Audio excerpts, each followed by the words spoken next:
A strange night in the basement. It started as just another regular evening. I was sitting on the couch, scrolling through my phone, half watching a show on Netflix. My wife was away for the weekend, and I had the house to myself. It was unusually quiet, the kind of quiet that makes you aware of every little sound. Around 10 p.m., I decided to head to bed, but just as I was about to turn off the lights, I heard a thud from the basement. Not a loud crash, just a faint, distant sound, like something small had fallen over. I froze for a second, listening intently, telling myself it was probably just a box tipping over. You know how stuff in basements shifts when the air gets cooler, right? That's what I told myself anyway. Still, I figured I'd check it out, just to make sure. I grabbed a flashlight from the kitchen, though the basement lights were working fine. I don't know, it made me feel better holding something. I walked down the creaky wooden steps one by one, my heart picking up speed for no reason at all. At first glance, everything looked normal. The storage boxes, old furniture, nothing seemed out of place. But then I saw it, a small photo frame lying face down on the floor. That was odd because I didn't remember placing any photos on the shelf down here. I picked it up, and the picture inside was wrong. It was a photo of me, but I wasn't smiling. In fact, it looked like I was screaming. My face twisted in terror, my eyes wide with panic. I stared at it, my pulse racing, trying to remember when this photo could have been taken. How could this exist? Suddenly the lights flickered, once, twice. Then they went out completely. I stood there in the pitch black, gripping the flashlight. I clicked it on quickly, and the beam illuminated the dusty basement. But now I wasn't alone. There, standing in the far corner, just barely visible in the weak light, was a figure, a shadow, tall and unmoving. I couldn't see its face, but I could feel it watching me, like the air had turned heavy and thick with its presence. My legs felt frozen, refusing to move, as if I'd forgotten how to breathe. And then it spoke. Not aloud, but inside my head. A whisper so soft I almost didn't hear it, but the words chilled me to my core. "I've been waiting for you." The lights snapped back on, flooding the room in harsh brightness. The figure was gone. The photo frame lay back on the shelf, untouched, as if none of it had ever happened. I didn't stick around to find out. I bolted upstairs, locked the basement door, and sat in the living room, heart pounding, staring at the door, waiting for something, anything to happen. I still don't know what I saw that night, or if I even really saw it, but I haven't gone back into the basement since, and every time the lights flicker, I feel that cold whisper in the back of my mind. "I've been waiting for you." Whispers in the dark. You know that feeling when you're home alone and everything is just too quiet? Yeah, that was me last Friday night. I had just settled in for a cozy evening with a cup of tea and my favorite show on the couch. The rain was pouring outside, tapping against the windows like a nervous visitor. Honestly, it felt perfect. But then, as I was about to sip my tea, I heard it. A soft thump coming from the upstairs hallway. My heart skipped a beat. Probably just the wind, I thought, trying to shake off the unease that crept into my stomach.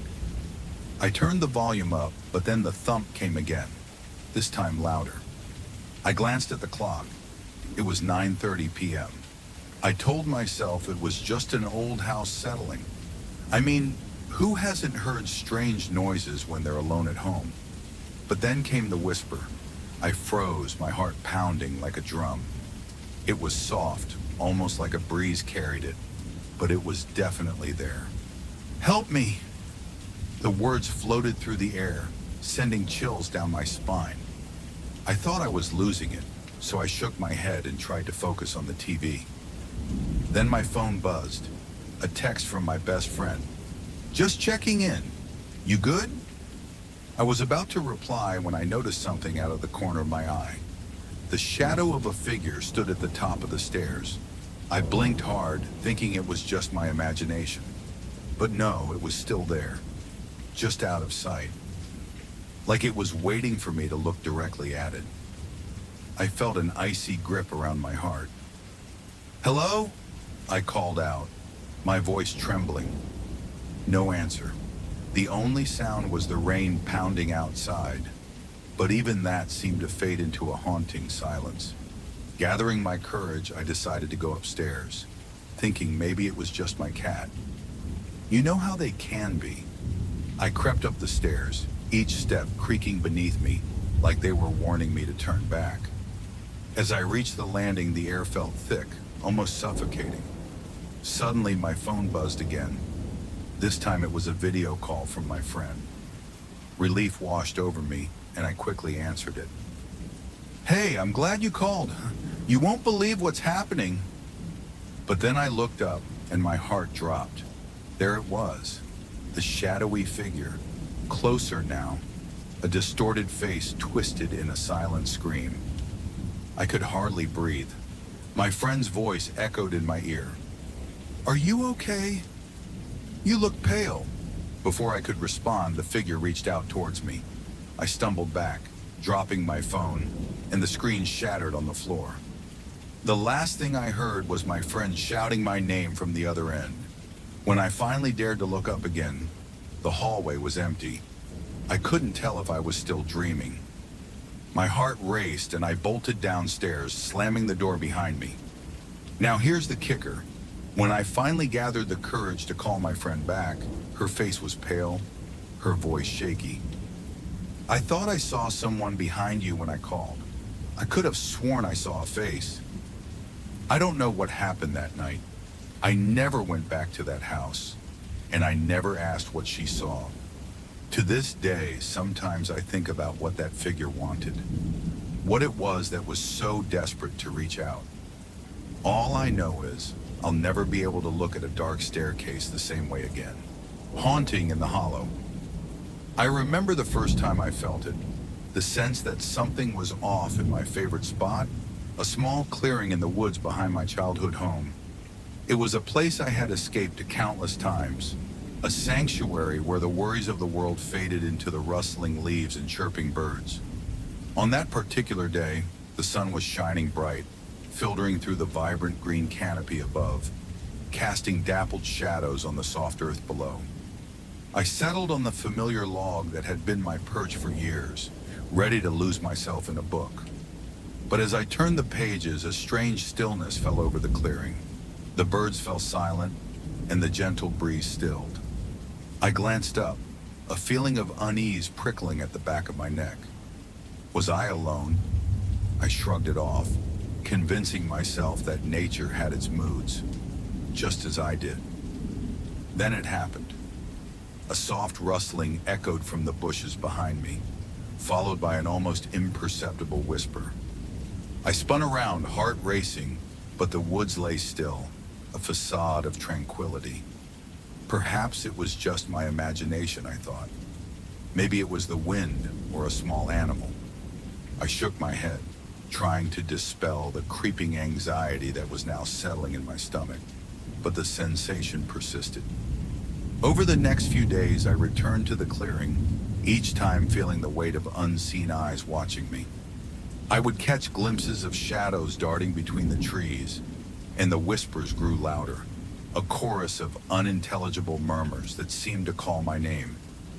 "Isabel," they would beckon, soft yet sinister, sending chills down my spine. Confusion twisted in my mind. My friends had come to the clearing with me, and we had shared laughter and stories, but they hadn't felt the change. They were oblivious to the shadows that flitted at the edge of my vision, or the prickling dread that washed over me like a cold wave. I began to doubt myself, questioning if I was losing my grip on reality. Was I really alone in the woods? Or was it just a trick of my mind? One evening, I decided to confront whatever was haunting me. I sat in the clearing as the sun dipped below the horizon, darkness creeping in around me. The whispers grew stronger, swirling in the air like tendrils of smoke. I took a deep breath and called out, "Show yourself!" Silence fell, heavy and suffocating. For a moment I thought I had been foolish, that nothing would happen. But then the air turned frigid, and a figure emerged from the shadows. A woman ethereal and translucent, her eyes hollow pits of despair. She wore a long, tattered dress that flowed like mist around her feet. My breath hitched in my throat as she began to speak, her voice a chilling echo that seemed to seep into my bones. "Why have you come?" she asked, her gaze piercing through me. I felt rooted to the spot, terror clawing at my insides. I don't know," I stammered, words tumbling out in a desperate rush. "I just wanted to be here." Her expression shifted, a mixture of sorrow and anger. "You took my place," she whispered, her voice rising to a fever pitch. "You don't belong here. This is my sanctuary." With that, the world around me shifted. The trees twisted and warped, and the ground beneath me began to tremble. I stumbled back, desperate to escape the nightmarish scene unfolding before me. Just as I turned to run, a deafening roar erupted from the woods, and darkness enveloped me. When I awoke, I found myself back at home, the sun shining brightly as if nothing had happened. I sat up in bed, heart racing, wondering if it had all been a dream. But as I looked around, my eyes caught sight of my reflection in the mirror. The woman stared back at me, her hollow eyes and tattered dress now my own. In that moment, a horrifying realization washed over me. I hadn't just encountered her spirit, I had become her.